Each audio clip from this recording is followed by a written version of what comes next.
Hello everyone, आप सभी को जय श्री राम। और आज हमारा नया लेक्चर आएगा जो कि होगा मैग्नेटिज्म पे।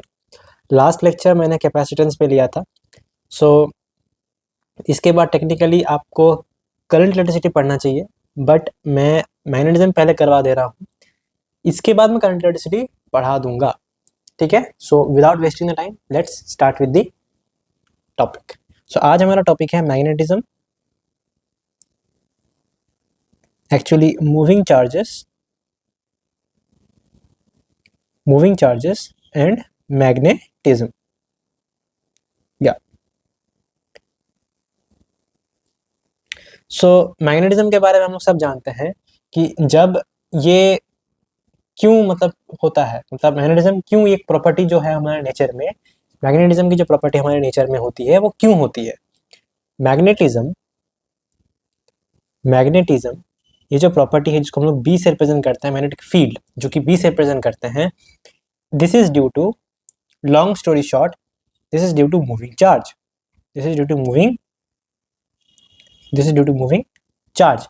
अब ये चार्ज मूविंग है, ये एक्सेलरेटेड है, दोनों केस में मेरा मैग्नेटिक फील्ड जनरेट होता है। आपको याद क्या रखना है, आपको याद ये रखना है कि चार्जेस आपका रेस्ट पे नहीं होना चाहिए। इट शुड बी इधर moving with a constant velocity और इट कैन बी एक्सेलरेटिंग अगर होता है तो आपको एडिशनली क्या मिलेगा, EM वेव्स मिलेगा। क्योंकि ये रिवीजन लेक्चर है इसीलिए मैं ये मान के चल रहा हूँ कि पहले से आपको सारी चीजें पता है। अगर नहीं भी पता है तो भी इसको आप ये लेक्चर मतलब देख सकते हैं, आपको इसे जरूर बेनिफिट होगा। या so magnetism arises due to moving charge. Repeat करने के लिए सॉरी, बट ये जरूरी था, मूविंग चार्ज। यानी कि मैं ये कह रहा हूँ कि यहाँ पर करंट एग्जिस्ट करना चाहिए। अगर मेरे पास करंट नहीं है तो मैग्नेटिक फील्ड कितना हो जाएगा, 0 हो जाएगा। और एक क्या क्राइटेरिया है कि V ऑफ Q यानी कि velocity of the charge should be not equals to 0, this should be finite. या तो ये कांस्टेंट हो सकता है, या एक्सेलरेटेड हो सकता है। एक्सेलरेटेड जो भी वो मतलब हो सकता है। ठीक है। चलो अब आते हैं एक्सपेरिमेंट्स पे। इसका शुरुआत कैसे हुआ? अच्छा, इसके जो खोजी थे, जन्मदाता थे, वो कौन थे? मतलब एक्सपेरिमेंट करने के पहले जो उन्होंने प्रूफ किया था वो कौन थे? वो थे हैंस क्रिश्चियन ओरस्टेड, जो भी उनका नाम, मतलब बहुत रिस्पेक्टेड है, बट स्पेलिंग मुझे थोड़ा सा नहीं आता। ओरस्टेड, ठीक है। उन्होंने क्या देखा कि जब एक वायर पर, जब एक तुम्हारा वायर जो होता है उनको जब उन्होंने कनेक्ट किया हाई वोल्टेज सप्लाई से, ठीक है, और जब वो उसके बगल में जब मैग्नेटिक कंपास को लेकर आते हैं तो क्या शो करता है? डिफ्लेक्शन शो करता है। यानी कि magnetic compass shows deflection when taken near to a current carrying wire, CCW यानी कि काउंटर क्लॉकवाइज मत समझना, क्या है? करंट कैरिंग वायर, ठीक है, करंट कैरिंग वायर। जब एक करंट कैरिंग वायर के बगल में अगर हम एक कंपास लेके जाएंगे तो वो मैग्नेटिक प्रॉपर्टीज को शो करेगा, उसका जो नीडल होगा उसमें डिफ्लेक्शन होगा। ठीक है, ये बात याद रखना, उसमें डिफ्लेक्शन जरूर होगा। ठीक है। अच्छा, इस तरह से उन्होंने क्या किया था कि प्लॉट भी किया था। He also plotted the magnetic field lines. आगे लेक्चर में देखेंगे कि एक करंट कैरिंग वायर की वजह से जो मैग्नेटिक फील्ड होता है, it is in the form of concentric circles, जिसका प्लेन वायर के परपेंडिकुलर होता है, keeping the wire on the axis of the magnetic field lines, keeping wire on the axis of the concentric magnetic field lines. ठीक है। अच्छा, direction का बात करते हैं तो direction it is given by, मैं फिर से रिपीट कर दूंगा बाद में, it is given by RHT यानी कि राइट हैंड थंब रूल। तो उस हिसाब से आप अपना अंगूठा उठाइए, तो जिस डायरेक्शन में उनका फिंगर कर्ल कर रहा है राइट हैंड का, वो डायरेक्शन किसका हो गया, आपका मैग्नेटिक फील्ड का हो गया। अगर आपका वायर अगर सर्कुलर फॉर्म में है तो मैग्नेटिक फील्ड जनरली आपका क्या होगा, एक्सिस की तरफ लाई करेगा। तो इसको आप उल्टा में भी लगा सकते हैं। तो इसका एक एक और ऑल्टरनेट यूज भी है। तो ये बहुत ही वर्सेटाइल आपका रूल आता है जिसको आप नॉन ऑफिशियली भी लगा सकते हैं। ठीक है, अगर आपको समझ में आ रहा है तो। चलो आगे बढ़ते। सो उन्होंने क्या क्या बोला, उन्होंने बोला कि एक्सपेरिमेंट किया, ये बोला कि हाँ मैग्नेटिक फील्ड एग्जिस्ट करता है, साथ में उन्होंने प्लॉट भी किया और मैग्नेटिक फील्ड लाइंस का उन्होंने डायरेक्शन भी हम लोग को दिया। ठीक है, चलो इसके बाद आता है Biot Savart law. But Biot Savart law जाने के पहले मैं पहले बोल देता हूँ कि मैग्नेटिक फील्ड लाइंस का प्रॉपर्टीज क्या होता है। ठीक है, so properties of magnetic field lines किसके रेस्पेक्ट में बात कर रहे हैं, with respect to infinitely long current carrying wire. सबसे पहला ये कि दे फॉर्म क्लोज्ड लूप्स, उनका क्लोज लूप्स बनता है। दूसरा बात tangent drawn to any point on the field lines gives direction of magnetic field at that point। तीसरा बात ये कि अच्छा दे लाई परपेंडिकुलर टू दी, इनका जो प्लेन होगा, जो मैग्नेटिक फील्ड लाइंस का जो प्लेन होगा, इनका जो प्लेन होगा it lies perpendicular to the current carrying wire, जो कि मुझे यहाँ डायग्राम पे दिख रहा है। चौथा बात क्या हो सकता है, चौथा बात ये है, अब देखो यहाँ पर क्लोज लूप्स बन रहा है। ठीक है, सो डायरेक्शन इसमें इंपॉर्टेंट है, direction of current it is important, direction of current is very very important. अगर इसको अप्लाई कैसे करोगे देख लो पहले, apply with respect to R H T. ठीक है, apply with respect to R H T. ठीक है, अगर अपवर्ड करंट है तो क्या होगा, एंटी क्लॉकवाइज। अगर डाउनवर्ड करंट है, अपवर्ड करंट है तो एंटी क्लॉकवाइज मैग्नेटिक फील्ड, अगर डाउनवर्ड करंट है तो क्लॉकवाइज मैग्नेटिक फील्ड होगा। नंबर 5, कभी भी टू लाइंस या टू लूप्स किसके मैग्नेटिक फील्ड के कभी भी इंटरसेक्ट नहीं करेंगे। क्यों, अगर करने लगे तो वहां पर दो डायरेक्शन है जो कि पॉसिबल नहीं होता। अगर करने लगे तो वहां दो डायरेक्शन होगा जो कि पॉसिबल नहीं होता है। छठा ये, अच्छा 6 वाला पार्ट इसके लिए नहीं है, वो इलेक्ट्रिक फील्ड के लिए होता है। तो मोटा मोटा आपका तुम्हारा ये पॉइंट्स 5 पॉइंट्स हो गए। किसके लिए हम ये बात बोल रहे हैं, with respect to infinitely long current carrying wire. मैंने यहाँ बार मैग्नेट नहीं बोला है, I am not speaking about bar magnet in this chapter. Bar magnet के प्रॉपर्टीज आपको अगले चैप्टर में मिलेंगे, मतलब इसके बाद वाले चैप्टर में मैनेजमेंट मैटर में मिलेगा आपको। ठीक है, इस चैप्टर में नहीं मिलेगा। ओके, चलो अब एक question,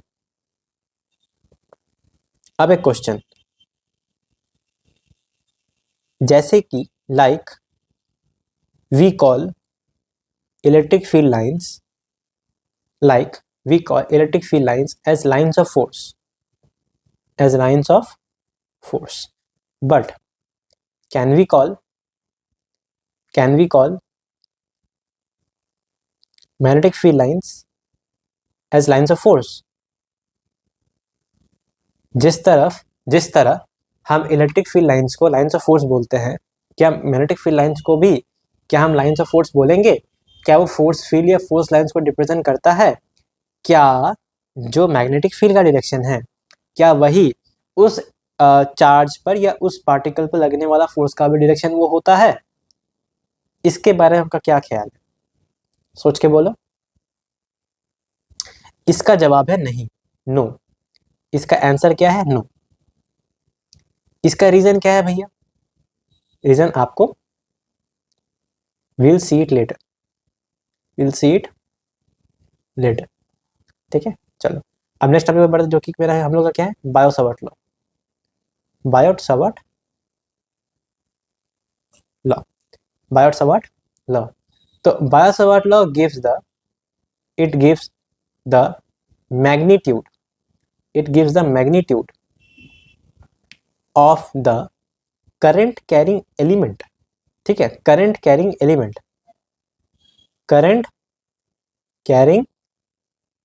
element at any point, magnitude of the magnetic field due to current carrying element at any point। ठीक है, अगर मान लेते हैं कि ये मेरा इन्फिनिटी लॉन्ग वायर है आर्बिट्री शेप का, इसका मैंने एक एलिमेंट पकड़ा, मैंने छोटा सा एक एलिमेंट पकड़ा जिसका लेंथ है मेरा dl।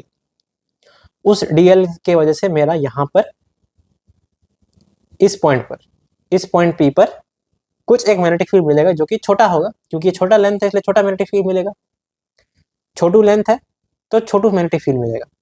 एंड ये जो डिस्टेंस है ये वाला, इस पॉइंट से लेके यहाँ तक ये वाला, इसका PV कितना है, इसका पोजीशन वेक्टर कितना है r, मैग्नीट्यूड कितना है मॉड r, सिंपल। ठीक है, तो यहाँ से r डिस्टेंस का दूरी पे है और यहाँ पर हमको एक छोटा मैग्नेटिक फील्ड मिल रहा है। तो ये जो मैग्नेटिक फील्ड होगा इसका जो मैग्नीट्यूड होगा वो कैसे मिलता है, it is given by Biot-Savart law, BSNL नहीं, BSL, बायो-सावर्ट लॉ। ठीक है, चलो अब स्कूलों में बोलता है कि इसको डिराइव करो, तो डेरिवेशन तो हम लोग का NCERT में नहीं है तो स्कूल में क्या ही पूछेगा। ठीक है, so it is proportional to I into DL। ठीक है, प्रोपोर्शनल टू IDL।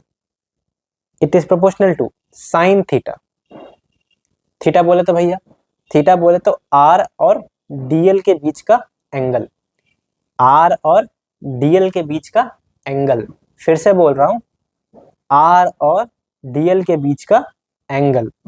ठीक है, अच्छा, सो फर्स्ट किस पे डिपेंड कर रहा है, I एंड DL पे, मतलब product of I and DL, second on sine theta and third on 1/r square, 1/r square। This is angle between DL and R। This is current element and this is inverse square of distance। कौन सा distance, radial distance. कौन सा distance, radial distance. ठीक है, कौन सा distance फिर से बोलेंगे, रेडियल डिस्टेंस। जब इन तीनों को कंबाइन करेंगे सो dB is proportional to IDL sin theta divided by r square, IDL sin theta divided by r square। जब ये प्रोपोर्शनलिटी साइन हटेगा तो एक कांस्टेंट बैठेगा, so mu naught by 4 pi into IDL sine theta by r square.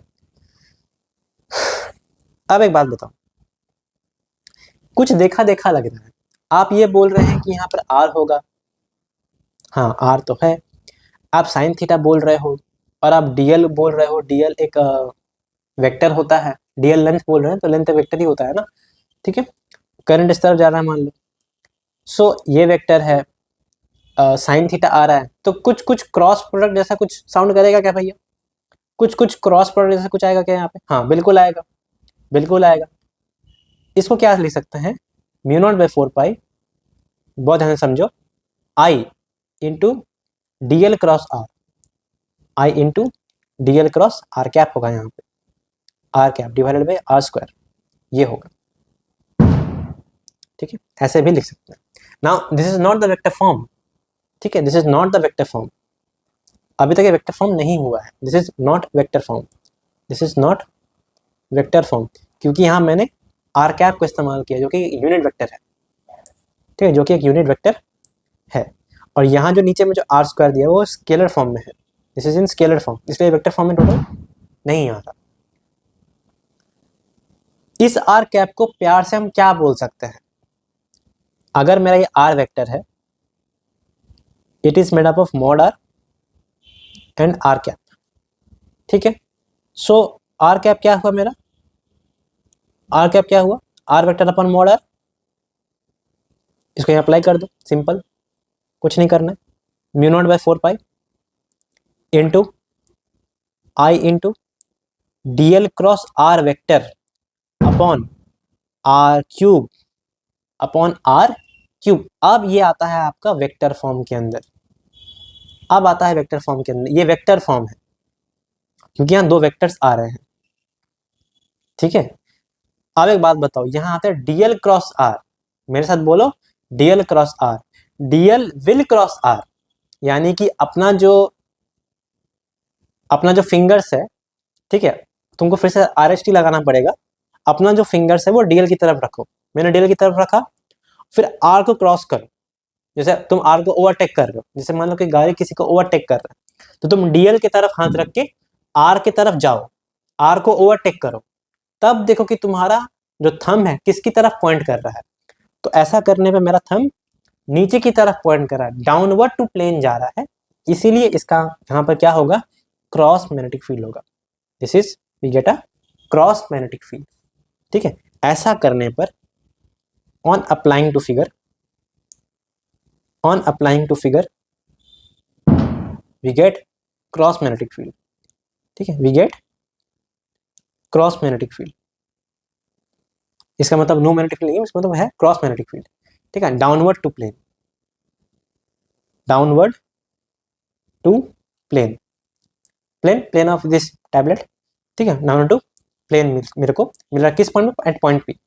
कहाँ पे, at point P, at point P, ठीक है, क्लियर है।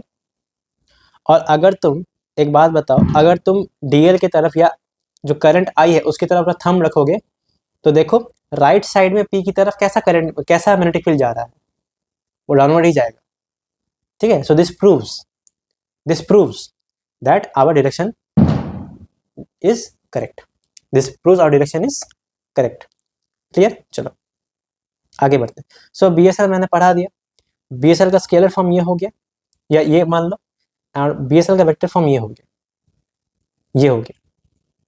This is very important. और ये कहां पर होगा, this is perpendicular, this is perpendicular to plane, this is perpendicular to plane. हमेशा याद रखना कि आर क्या है, this is a radial distance.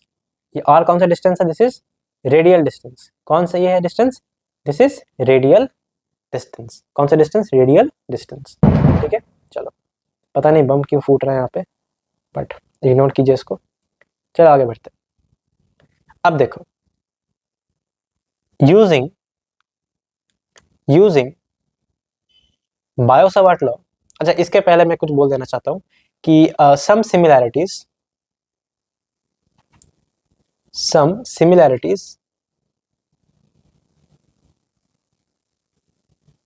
between BSL and Coulomb's law।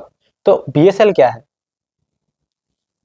है, this is mu naught by 4 pi into IDL sine theta divided by R square, simple ऐसे रखते हैं। और कूलम्स लॉ क्या है मेरा, K Q1 Q2 divided by R square, ये भी होगा। सिमिलरिटी इसमें क्या है कि they both follow inverse square law, दोनों का नीचे आपको आर स्क्वायर का टेंडेंसी मिल रहा है, and both are long range forces. Inverse square law होगा तो कंजर्वेटिव होगा, लॉन्ग रेंज होगा, सेंट्रलाइज्ड होगा। इस एक स्टेटमेंट की वजह से यहाँ पर 4 बातें क्लियर हो जाती हैं। इनवर्स स्क्वायर लॉ होगा, कंजर्वेटिव होगा तो work done in round trip 0 हो जाएगा, और सेंट्रलाइज्ड फोर्स होगा, लॉन्ग रेंज फोर्स होगा, ठीक है। They are long range forces, ठीक है, they are long range forces, ठीक है, लॉन्ग रेंज फोर्सेस। अच्छा, डिफरेंस क्या है भैया, डिफरेंसेस क्या क्या है भैया, बहुत सारे डिफरेंसेस है। पहला क्या है कि जो मेरा बीएसएल है, बीएसएल में जो आप एलिमेंट कंसीडर कर रहे हो, बीएसएल में जो एलिमेंट कंसीडर हो रहा है, मतलब जो सोर्स है, बीएसएल का जो सोर्स है वो एक वेक्टर सोर्स है। क्या सोर्स है, this is a vector source है।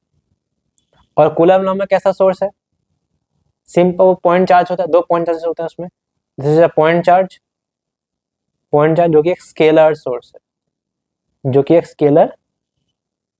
सोर्स है। कैसा सोर्स है? स्केलर सोर्स है।